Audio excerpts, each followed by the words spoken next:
పట్టణాలు చేసుకుంటూ ఒక ఏమంటారు దాన్ని, ఒక అప్పుడంటే ఇంటర్నేషనల్లో లేదు కాబట్టి మనం ఒక జాతీయ సమావేశం అనుకోండి, ఒక నేషనల్ ప్రోగ్రామ్, ఒక నేషనల్ ప్రోగ్రామే అనుకోవాలి. మా అప్పటి వరకు ఎవరెవరు ఉన్నారు, మరి అప్పటికి తమిళనాడు కూడా ఉన్నింది, కర్ణాటక ఉన్నింది, మెల్లిమెల్లిగా అన్ని జిల్లాలలో మనం చెప్పాము. కానీ ఒకరున్నారా 10 మంది ఉన్నారు, మనకు సంబంధం లేదు, ఉన్నాయి.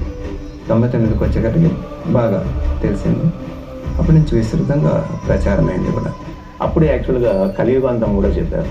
సో ఆ కలియుగాంతంలో 93లో ఉన్నప్పుడే ఈ కలియుగాంతం అన్నది చాలా ప్రాపగంటలో వచ్చినప్పుడు లగ్నం ఈ ధ్యానయజ్ఞం తిరుపతిలో చేసినాం కదా, మనము స్టేట్ లెవెల్లో చేస్తే బాగుంటుంది, బ్రహ్మాండంగా ఉంటుంది.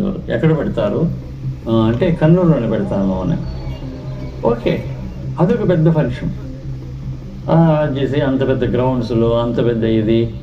Paul has done is best. December 25 నుంచి 31 వరకు మనం ధ్యానయజ్ఞం చేద్దాం, దానికి ఏం కావాలో ఎలా కావాలో అన్ని ప్లాన్ వేసి రెడీ చేయి అని శ్రీశైలం ట్రెక్కింగ్ అయిన తర్వాత దుర్బాగా తీసుకుని వెళ్ళిపోయాం. అప్పుడు రాసుకుంటూ వచ్చాం, పొద్దున 5 గంటల నుంచి ఏం చేయాలి. అలా 7 రోజులు డిసైడ్ చేసి 7 రోజులు స్పీకర్లన్నీ మాట్లాడి ప్రోగ్రామ్ చేసేదట.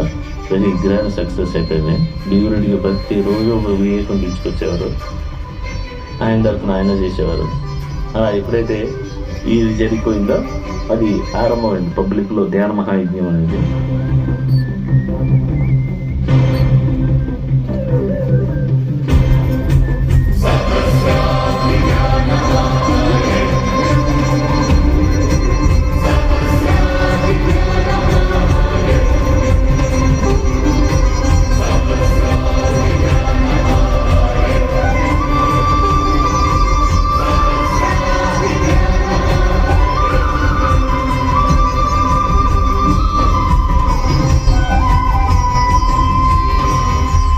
కొత్త విప్లవం 99లో కడప ఎక్కడెక్కడైతే ఉన్నాయో అన్ని సెంటర్స్ నుంచి మార్చులు వచ్చేవాళ్ళు.